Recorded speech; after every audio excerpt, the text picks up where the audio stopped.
Well, Peaky Blinders Season 6 is finally here. The final season to a show which I just love so much. I watched the first 5 seasons last year and I've rewatched most of it recently. And I rewatched it for the new season and I'm just going to keep watching this show over and over again because it's so fucking good. And I will be putting a spoiler warning for this video, so you've been warned because I really do want to talk about this season in depth and what I really like and what I really don't like about it. This is one of my favourite shows, and naturally I was really excited for this season. I love the first 5 seasons so much, and even though some of them have their issues, season 3 in particular, like I'll talk about that another day, but season 3 is definitely the weakest of the first 5 seasons. I'm willing to overlook the problems, especially in season 3, just for the amazing characters, amazing dialogue, the action sequences, the soundtrack, etc. It's just so much fun. I wasn't expecting perfection from this season because I know it's a tough show to, get right, and with the death of actress Helen McCrory, there was going to be a bit missing, but I was expecting it to be good, at least. And before I talk about whether or not I actually like this thing, let's talk about what it's about. It begins right where Season 5 left off, on that crazy cliffhanger, which in actuality is really dumb because, there just isn't going to be a Peaky Blinders season without Tommy Shelby. Anyway, he obviously failed killing himself, and it's also revealed that one of the people in the IRA at the failed assassination of Mosley killed Polly. As I said, Polly is played by Helen McCrory. This wasn't actually meant to happen. This was kind of had to be rewritten because she died during production of cancer. She never actually got to film anything, but her parts had to be rewritten. And this obviously is very sad because she was a great actor and she's just part of the backbone of Peaky Blinders. And it's a real shame that she died, and that this season definitely loses points for that. Which I know is not fair, but it's such a big loss and it's hard not to notice. Anyway, when Michael Gray finds out that Polly's dead, he blames it on Tommy and pledges revenge for his mother's death. So I quite like the concept of Season 6, as it really shows how Michael and Tommy's spat was never really defused in Season 5. They still have the bad blood between each other, and it was a good way for it to escalate. I was extremely excited for this just plot to just go, and the first episode of this was pretty bloody good. But for the rest of the season, if I'm going to be honest, I was extremely polarized by it. And I know I'm not the only person feeling this way. A lot of fans were disappointed with this season, and I can totally see why. But what I can also see why is why critics are loving it so much. As of recording this currently has a 100% rating on Rotten Tomatoes, and I can see why, because it has a lot of merit to it as well, but it also has a lot of things that I don't like. And I don't really know where to start with this video, so we're just going to start with the things that I liked about it. So the acting, I shouldn't even have to mention it, but I just do because it's so fucking good. Cillian Murphy, I think it's Cillian. I don't know. He's great, as always. Natasha O'Keeffe was top-notch too. I think this is her best acting so far. She's been in all the seasons. I think that's safe to say that she's been a character in every season. And she was definitely the best in this season. That's the best I've seen her. Anya Taylor-Joy, again, is terrific. She's a great actor. I loved her in The Northman, loved her in Split, loved her in Glass, loved her in The Witch, and I loved her in Season 5 of Peaky Blinders, and I loved her again in Season 6 of Peaky Blinders. Paul Anderson, I'm pretty sure that's his name, the guy that plays Arthur, really fucking good. And Sophie Rundle as Ada was probably at her best in this season. I laughed a lot whenever she was on screen. The cinematography and the camera work of this show is stunning, always, and Season 6 continued that. This show is so well filmed, so well shot, so well edited, so smooth, and I think it's definitely the most experimental season regarding camera work yet, because I noticed a lot of times there was a lot of, not crash zooms, I don't know exactly the term, but if you've seen it, you know what I mean, there's a lot of fast kind of camera movement that swivels up to one specific thing. The dialogue, I mean, it's Peaky Blinders. The dialogue is incredibly well written. It's just, I don't even have to talk about it. Another thing I loved about this was Arthur's arc. I will actually mention Arthur in the negative section too, because I didn't like how he started out, but the way he ends up was pretty bloody good. I really liked it, especially in the last episode. I really also enjoyed the first episode. It set everything up really, really well. I think it's probably the best episode from the season, the first episode is. And the last episode was pretty decent as well. I know a lot of people really liked it. I didn't think it was amazing. I thought it had its moments, but it was definitely good. And the little touch to The Shining, Tommy Shelby stays in room 237 at this hotel. I love that. So a lot of those things I mentioned that I liked are what the critics are really liking and are praising, and I can totally understand that. But a lot of the technical things that I just mentioned don't really matter in the grand scheme of things to me, because there was a lot of things that I was let down by in this season, or straight up disliked, like 100% did not enjoy. The most obvious of these for me, or the biggest problem I have, is the tone. It's so bleak and unfun. It's probably the main crux of my issues. Everything kind of revolves around this nihilistic, negative tone, which I just don't like. Peaky Blinders is such a fun show, and it just lifts my spirits whenever I watch it. But this season was such a downer, just in everything. I also despised the large amount of gypsy mumbo jumbo bullshit that was happening. I thought there was too much of it. I didn't care about it. It never goes anywhere. I legitimately thought at one point that this season was going to be supernatural, and a lot of those things that were set up to almost be supernatural and never resolved. For example, his kid bloody randomly speaking gypsy while in a fucking delirious fever. That it happens, and Tommy's all stressed out about it, and I'm like, oh shit, what's going on? But it's never really resolved, and I'm glad it doesn't get supernatural, but I don't think the amount of gypsy stuff should have been there in the first place. I didn't like Gina's uncle, Uncle Jack. He was really fucking annoying, and there was a lot of time devoted to him, like the gypsy shit.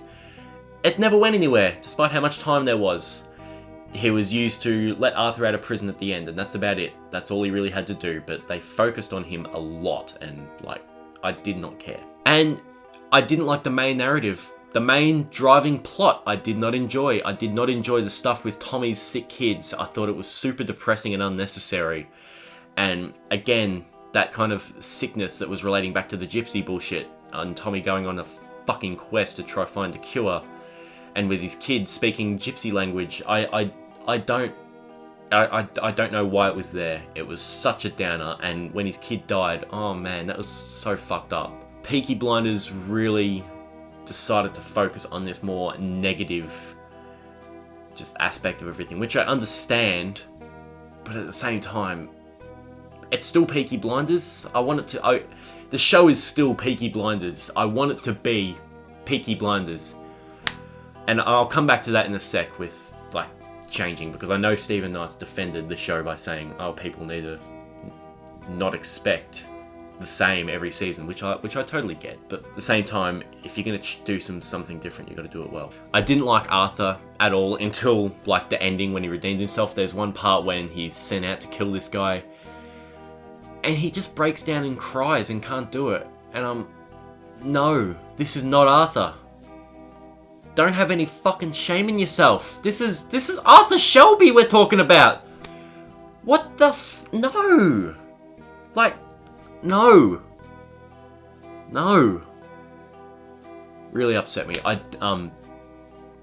didn't like the undercover doctor thing when he was the guy that was working with Mosley, and the false diagnosis of a brain tumor, and I didn't like the fact that Tommy kept on having seizures at the start of the season, and the fact that was supposed to be related to the brain tumor, but because this doctor was obviously full of shit, the seizures have there's no reason for him to be having seizures, and that's just a big plot hole. And I know that people are going to use the like, you know, excuse of, oh, PTSD is finally catching up with him. But I'm just thinking, no. No, I don't want Tommy Shelby to be having random seizures and have that left unexplained. And I just didn't like that twist ending that, you know, the Doctor was secretly an undercover agent. Created a plot hole. I didn't like it. It annoyed me. The film that is going to come out after season 6, this has been like, you know, building up to be like, you know, the 6th and final season of Peaky Blinders, but the fact that there's a film that's going to come out in a couple of years, wrapping everything up properly, it really hinders any feel of finality. The show lacks finality. Like, everything, when I was watching it, I was thinking, I feel like I'm watching this for nothing, because the ending kind of just builds up to nothing. Because, like, you know, there's going to be a film, they have to finish it off then. Which is a shame, because I wish they kind of just had gone batshit crazy this season and just killed everyone in brutal, bloody ways. It would have been funny. And I didn't like Tommy's long-lost son. I can't remember his name. I think it was Duke. They called him Duke, but his name was actually something else. He was an annoying little shit. I didn't care about him. He shouldn't have been there.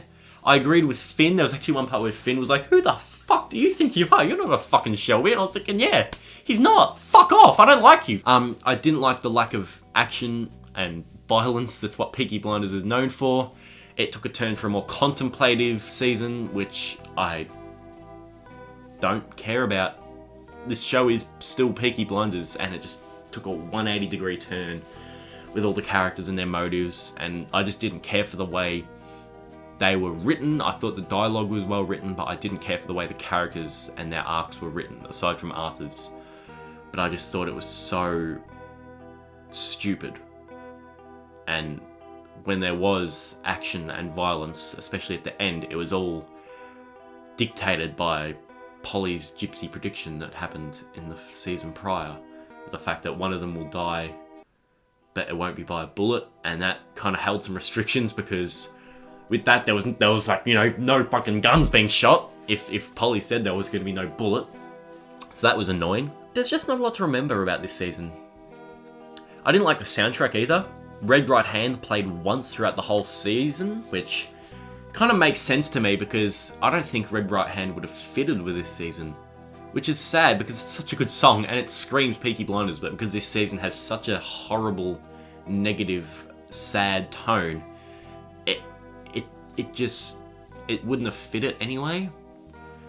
Which I know that almost sounds like, you know, a positive thing that I'm saying, like, you know, oh yeah, they fit the soundtrack well, but I don't care for the fact that the way the tone ruled the sound. I didn't like that. And again, no Polly. Like, I know it's not fair. I know, like, it sounds bad, but she was such a good part of this show, and even though her absence is unavoidable, it is still very noticeable, which there's nothing we can do about that. So I don't want to take that into account of why I didn't like this season. So yeah, I don't like to say that I don't like to freshen things up sometimes, and it's very clear that that's what the producers were trying to do with this season. But when you lose the fun vibe and the heart that we all know and love, that's a problem. Take Stranger Things Season 3 for example.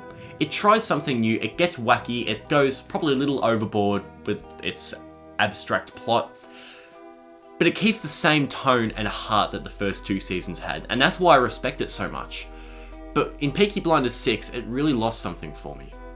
The characters, like Arthur being hesitant to kill people, really just bugged me. You could say that it's character growth and development, which it is, but it feels so unnatural to me. And even with Tommy, like, you know, him stopping drinking, it didn't bother me that much, but it was the first thing that I was kind of like, I'm not sure about this. One of the best parts of the first 5 seasons was with Arthur, and he would go up, have an empty wine bottle, and slash this guy's face and go, "Oh, stop you whinging." Like, it's moments like that that just aren't there anymore. And it's moments like that that define Peaky Blinders and Arthur for me. And it's what I just love so much about this show, but they're just gone. There's barely any crazy violence in this season, and it's all replaced with characters contemplating their morals and their place in the world. And what's sad is that some of this discussion is interesting, if it wasn't Peaky fucking Blinders. This season could almost not even be called Peaky Blinders, as the titular gang barely exists anymore. It focused mostly on Tommy's political career, which was obviously begun in season 5 when they started focusing on that more, and multiple sappy tragedies. And as I said earlier, technical merit doesn't matter to me much if the character development that makes them less compelling and the overall spark and vibe of the show is just gone. This certainly isn't a bad season, but it isn't particularly good either. It introduces some good concepts and it has a couple of good moments here and there, and there are definitely some, I definitely laughed a little bit. I didn't laugh nearly as much as I normally do. I probably laughed 20-30 times the whole season, which might sound like a lot, but seriously, in putting it into relation for the first 5 seasons, it's not much at all. It also introduced some really stupid concepts, and a good portion of each of these episodes are really lifeless and dull. It pains me to do this, but I think it's the right score. I'm going to give Peaky Blinders Season 6 2.5 stars. I want to give it higher, but I was just so split on how I felt, and the negatives were so prevalent and noticeable that I just can't give it a positive rating. Positive is 3 stars and above, negative is 2.5 and below, if you didn't know. Although 2.5 stars, pardon me, does basically equate to meh. And that's exactly how I feel about Season 6 of Peaky Blinders. It's meh. It's mediocre, it's forgettable. There's good and bad, but they all kind of mix together to create just a big grey area for me. And it's by far the worst season of this show. Thank you for watching my review of Peaky Blinders Season 6. I will eventually do some reviews for the other seasons, which I would love to do because I really love every other season and it's just such a good show. Even though Season 6 wasn't for me. See you later.